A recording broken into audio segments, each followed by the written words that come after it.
Si tu as un djinn transgénérationnel ou une sorcellerie transgénérationnelle, tu auras beau faire tous les traitements que tu veux, tu ne vas pas guérir. Mais dans cette vidéo, je vais te donner la solution à ton souci. Vous savez, il n'y a pas longtemps, on a parlé de ce sujet-là dans les lives et j'ai parlé en profondeur. On a parlé aussi des encens, des types d'encens, parce que bon, ça, ce sera un sujet d'une autre vidéo. Parce que ça, c'était vraiment super, hein. C'était vraiment intéressant et ça se relie un petit peu avec ce sujet-là. Je vous expliquerai ça plus tard. Lorsque il y a un ancêtre à toi qui est venu s'asseoir devant le chef de tribu des djinns et qui avait envie de succès, que ce soit dans la musique, que ce soit la richesse, peu importe ce que c'est, il va faire un pacte.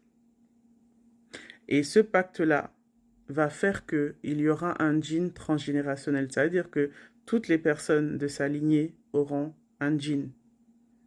Parfois même, il peut demander aussi une protection, en fait, au djinn. Et vous savez que les djinns sont des menteurs. Il y a un truc que tu vas faire à un djinn qui est censé te protéger, qui va l'énerver. Et puis tout d'un coup, maintenant, il va commencer à attaquer la famille. Ça veut dire que ce sera le bordel, ce sera le chaos dans toutes les personnes de cette famille-là. C'est comme si c'est une famille qui a la poisse.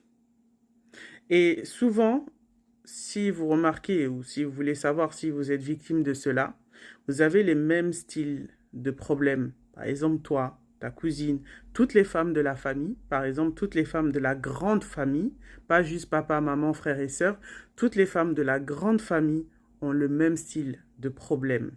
Et d'ailleurs, je vais venir appuyer sur une chose. Lorsque je dis un djinn qui est censé protéger la famille, la grande famille, parfois vous allez voir des djinns qui vont vous protéger en vous isolant. Parce que si vous êtes dans la communauté, il y a des gens qui vont vous trahir, il y a des gens qui vont vous faire du mal, et ils vont faire en sorte que vous soyez isolé. C'est pas forcément que lorsque quelqu'un te fait du mal, il va venir te défendre en faisant que cette personne-là aura des épreuves dans sa vie. C'est pas forcément de cette manière-là qu'il protège. C'est pour cela qu'il y a des gens, il faut se méfier d'eux. Parce qu'il y a des gens comme ça là, quand tu leur fais du mal là, tu vas toujours payer. Et ce sera toujours eux qui vont être en haut. Faites attention à des gens comme ça.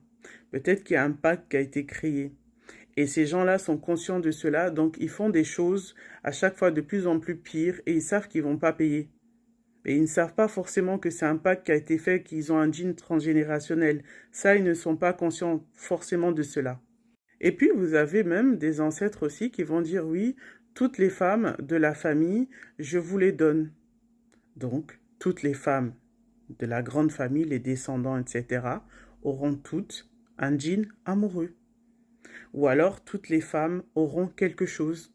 Et en échange de cela, eux, ils vont avoir du succès. Pour la sorcellerie transgénérationnelle, c'est un petit peu différent parce que c'est quelqu'un qui va venir jeter un sort à toute la lignée. C'est pas un ancêtre qui va venir faire que vous avez la sorcellerie transgénérationnelle. C'est quelqu'un qui veut du mal à toute la famille. Et là aussi, ils vont dire oui, toutes les femmes de cette famille-là ne vont pas se marier, n'auront pas d'enfants, tous les hommes n'auront pas de travail. Et si vous voulez les symptômes, je ferai des PDF là-dessus que je mettrai sur mon Linktree, ne vous inquiétez pas.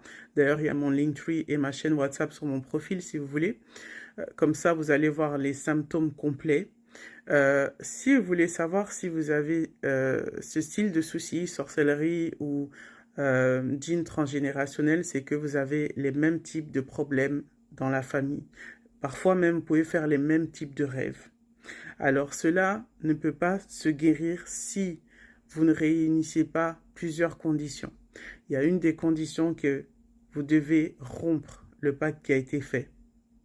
Vous devez vous repentir. Repentir au nom de l'ancêtre, même si ce n'est pas vous qui avez fait cela. Tant que vous rompez pas le pacte, vous aurez beau aller chez des Raki en Raki, vous n'allez jamais guérir. Vous n'allez jamais vous marier.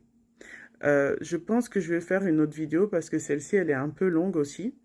Et je vais vous donner toutes les étapes qu'il faut faire pour vous enlever ce mal. Parce qu'il y a des gens qui ne guérissent pas. Vous ne guérissez pas parce que le pacte n'a pas été rompu.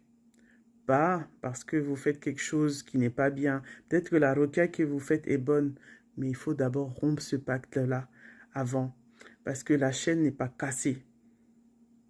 Et puis, je parlerai aussi des personnes qui ont une sorcellerie transgénérationnelle. Ils peuvent aussi avoir un djinn transgénérationnel, ils peuvent avoir les deux. Et ils peuvent aussi avoir des gens qui vont venir jeter aussi un sort. Donc, quand vous n'arrivez pas à guérir rapidement là, patientez. Et essayez de comprendre ce que vous avez et enlevez le mal un par un.